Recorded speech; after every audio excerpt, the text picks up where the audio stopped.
लोग जानेंगे पृथ्वी के चुंबकीय तत्व ना, भू चुंबकीय तत्व। ठीक है, भू चुंबकीय तत्व होता है पृथ्वी के किसी भी स्थान पर ना चुंबकीय क्षेत्र की तीव्रता जानने के लिए जिस जिस घटक की जिस जिस तत्व की आवश्यकता होती है उसे हम भू चुंबकीय तत्व कहते हैं। तो भू चुंबकीय तत्व आपको 3 तत्व होते हैं। भू चुंबकीय तत्व कितने होते हैं? 3 होते हैं, दिक्पात कोण, नति कोण और पृथ्वी के चुंबकीय क्षेत्र का क्षैतिज घटक। ठीक है, चलिए दोनों का डिफिनेशन होगा, इसके बारे में हम लोग बढ़िया जानेंगे। तो ये दोनों को हम थोड़ा ग्लोब पर देख लेते हैं, इसको थोड़ा इधर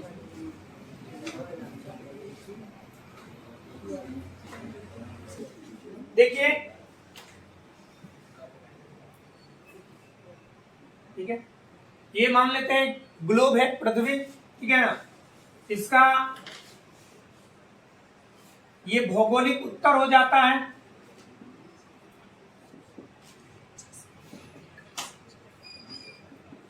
ये भौगोलिक दक्षिण हो जाता है,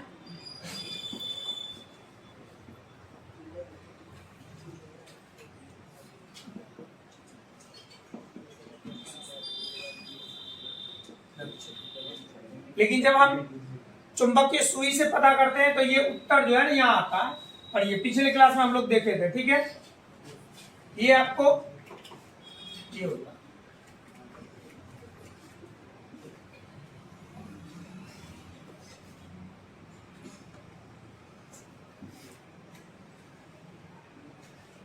ये आपको चुंबकीय उत्तर और चुंबकीय दक्षिण, बस समझ में आया। अपने लोग का जो सूर्य देवता वाला उत्तर है और चुंबक के द्वारा जो बताया गया उत्तर, उसमें थोड़ा डिफरेंट है, पिछले क्लास में जाने थे। बात समझ में आया कि नहीं?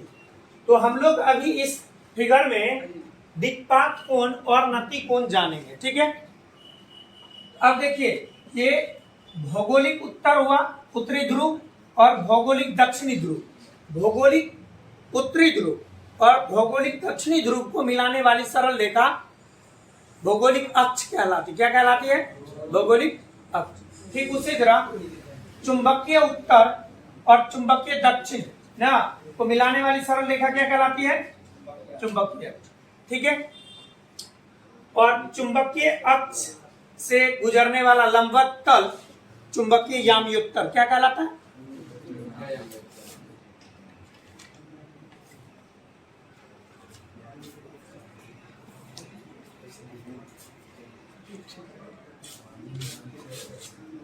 देखिए, चुंबकीय यामी उत्तर क्या होता है? ये चुंबकीय अक्ष हुआ ना, इससे गुजरने वाला लंबवत तल ये क्या कहलाएगा? चुंबकीय यामी उत्तर। क्या कहलाएगा? बस समझ में। उसी तरह भौगोलिक अक्ष से गुजरने वाला लंबवत तल, ये यहां से गुजरने वाला लंबवत तल क्या कहलाएगा? भौगोलिक यामी उत्तर। क्या कहलाएगा? दोनों बात समझ में आई। चुंबक के अक्ष से गुजरने वाला लंबवत तल क्या कहलाएगा? चुंबकीय यामी उत्तर। और यहां से इस लाइन से गुजरने वाला तल क्या कहलाएगा? चुंबकीय यामी उत्तर। अब देखिए, एक ये है,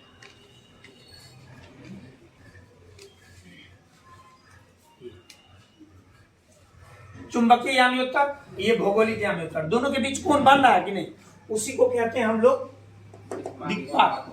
बात समझ, दिक्पात को समझ में आ गया? चुंबकीय यामी उत्तर और भौगोलिक यामी उत्तर के बीच बने कोण को दिक्पात। अब चलते हैं नति कोण पर। ठीक है, इस पर नति कोण ये। अब देखिए, जब हम चुंबकीय सुई पृथ्वी पर कहीं रखते हैं, ये होता है एक निरक्ष, भौगोलिक निरक्ष ना। अगर आप अपने चुंबकीय सुई को यहां स्वतंत्र पूर्वक लटकाते हैं, ये पृथ्वी के अंदर जो चुंबक है वो उनका एस और ये उनका एन उल्टा होता है। उल्टा क्यों हो गया ये बात जानते हैं? जब अपने लोग को ये ज्ञान नहीं था, तब सूर्य देवता के हिसाब से जिधर सूर्य उगे तो उधर पूरब, उसके अपोजिट पश्चिम ना, दाएं तरफ नहीं बाएं तरफ उत्तर, दाएं तरफ दक्षिण, ऐसा फिक्स हो गया।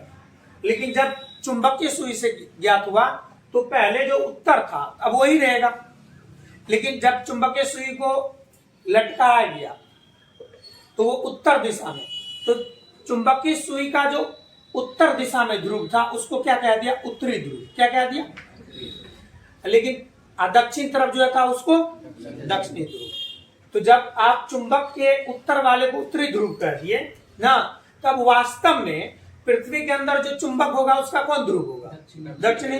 ये पहले मान लिया गया था, तो चलो हम लोग ऐसे दिमाग में सेट कर लेते हैं कि उत्तर की तरफ चुंबक के, अब जो पृथ्वी का चुंबकीय ध्रुव है वो क्या होगा, दक्षिणी। ठीक है, चलिए नमन कोण समझते हैं। तो जब आप इसके अक्ष विषुवत रेखा यानी कि निरक्ष पर जाते हैं, निरक्ष पर अगर यहाँ आप किसी चुंबकीय सुई को रखते हैं तो ये क्षैतिज के साथ, यहाँ भी चुंबकीय तल कैसे है, ऐसे पृथ्वी तल ऐसे है, और चुंबकीय सुई का ये नॉर्थ पोल है, ये साउथ पोल, एक दूसरे को आकर्षित करेगा ना, नॉर्थ पोल ऐसे है। तो यहाँ जो चुंबकीय सुई है वो ऐसे होगा, अर्थात यहाँ दोनों के बीच 0 डिग्री का कोण है ना। ये पृथ्वी का सतह और चुंबकीय अक्ष दोनों के बीच कितना डिग्री का। जैसे आप इसको यहाँ रखिएगा तो इसके नॉर्थ पोल को ये साउथ पोल अपने ओर क्या करेगा, आकर्षित। तो यहाँ जब सुई होगा तो वो ऐसे हो जाएगा ना, होगा नहीं। लेकिन यहाँ जो है चुंबकीय तल जो है आपका ऐसे बनेगा, बनेगा नहीं। तो यहां से ऊपर आने पर चुंबकीय सुई और क्षैतिज के साथ जो कोण बनता है वही होता है नति कोण ना। यहाँ ऐसे है, यहाँ पृथ्वी आपका ये तल ऐसे है, लेकिन यहाँ ऐसे हो जाएगा कि यहाँ कुछ ना कुछ क्या बनेगा, कोण, उसी को नति कोण या नमन कोण कहते हैं। ठीक है, अब लोग चुंबकीय घटक को पढ़ेंगे, चुंबकीय क्षेत्र की तीव्रता को। ठीक है, चलिए ये एक स्वतंत्र पूर्वक लटका हुआ एक चुंबक है, मान लेते हैं स्वतंत्र पूर्वक लटका हुआ एक चुंबक है। तो ये चुंबकीय क्षेत्र हुआ। चुंबकीय क्षेत्र की तीव्रता निरक्ष के बाद कहीं भी जाइएगा तो उनको 2 ऊर्ध्वाधर घटक और क्षैतिज घटक में बांट सकते हैं। तो किसी भी सदिश को 2 घटकों में ऊर्ध्वाधर घटक और क्षैतिज घटक में हम लोग बांटने के लिए कहाँ सीखे थे, 11th में। ये चुंबक के एक स्वतंत्र पूर्वक लटका हुआ चुंबक है और इनकी चुंबकीय क्षेत्र की तीव्रता है, इनका ये हो गया आपको ऊर्ध्वाधर घटक, जिसको भी से सूचित किया। भी से इसलिए कि इसका वर्टिकल होता है, ठीक है, वर्टिकल कंपोनेंट। ये होता है इसका क्षैतिज घटक, क्षैतिज को H इसलिए दिया गया, इसको हॉरिजॉन्टल कंपोनेंट बोलते हैं। बात समझ में आ गया। अब ये और ये जो आपका PQRO है ये चुंबकीय याम्योत्तर है, ठीक है, और ये जो LMRO है ये आपका भौगोलिक याम्योत्तर है। यहाँ हम लोग पृथ्वी के चुंबकीय घटक, पृथ्वी के जो चुंबकीय घटक H है, क्षैतिज घटक और ऊर्ध्वाधर घटक V, और ये उसका क्या हो गया, नमन कोण थीटा में संबंध जानेंगे क्या संबंध है। ये अल्फा, यहाँ ये चुंबकीय याम्योत्तर नहीं, भौगोलिक याम्योत्तर, ये चुंबकीय याम्योत्तर, दोनों के बीच जो कोण बना उसको हम बोले अल्फा। ये है क्या, दिक्पात कोण, ठीक है। और चुंबकीय क्षेत्र में, चुंबकीय याम्योत्तर में पृथ्वी के चुंबकीय क्षेत्र की तीव्रता और क्षैतिज के साथ बना कोण थीटा, नमन कोण। बस समझ में आ गया। चुंबकीय क्षेत्र की तीव्रता ये चुंबकीय याम्योत्तर में, किस याम्योत्तर में, चुंबकीय याम्योत्तर में पृथ्वी के चुंबकीय क्षेत्र की तीव्रता और उनके क्षैतिज घटक के साथ बना कोण कौन सा कहलाता है, नमन कोण कहलाता है। अब हम लोग देखेंगे थीटा, H और V में संबंध। फिगर में क्या क्या है उसको यहाँ लिख दिया गया है, ठीक है, यहाँ पर। अब देखिए क्षैतिज घटक के लिए cos थीटा आएगा, ठीक है, B cos थीटा, और ऊर्ध्वाधर घटक के लिए B sin थीटा। ये cos थीटा और sin थीटा का क्या लॉजिक है, हम लोग कैसे आता है, ये हम लोग कहाँ पढ़े थे, 11th में पढ़ लिए थे। तो समीकरण 1 और समीकरण 2, समीकरण 1 तथा 2 के वर्ग करके जोड़ने पर तो H का वर्ग कर देंगे और B का वर्ग करके उसको क्या किया गया, जोड़ा गया। तो H का जो मान था उसका वर्ग हो गया, तो B square cos square theta, B का स्क्वायर ना, मतलब B square sin square theta. अब cos स्क्वायर थीटा और sin स्क्वायर थीटा का वैल्यू कितना होता है, cos square theta plus sin square theta का वैल्यू पर। तो यहाँ आप B स्क्वायर कॉमन ले लीजिएगा ना, बी स्क्वायर कॉमन ले लिए तो बचा क्या, cos square theta plus sine square theta. समझ में आ रही कि नहीं? उसका वैल्यू कितना होगा, एक से बी स्क्वायर में गुना कीजिएगा तो कितना होगा ना। अब बी स्क्वायर का रूट स्क्वायर हटाएंगे तो इधर क्या होगा रूट, तो बी बराबर हो जाएगा H square plus B square का रूट। ये एच और भी के टर्म में चुंबकीय क्षेत्र की तीव्रता होगा। अगर आपको हॉरिजॉन्टल कंपोनेंट और वर्टिकल कंपोनेंट दिया हो और बोले कि यहाँ चुंबकीय क्षेत्र की तीव्रता क्या होगी, तो इस फार्मूला से निकाल सकते हैं। बस समझ में?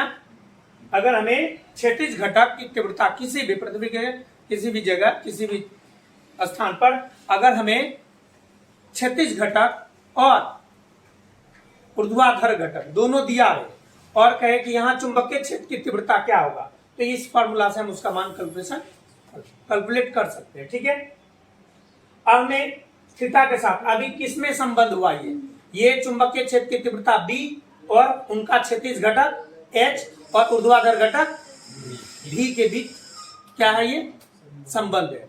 अब एच भी और थीटा में, एच भी और थीटा में संबंध होते हैं। अगला तो समीकरण 2 में 1 से भाग दे दिया गया। समीकरण 2 आपका क्या है, बी बराबर बी साइन थीटा।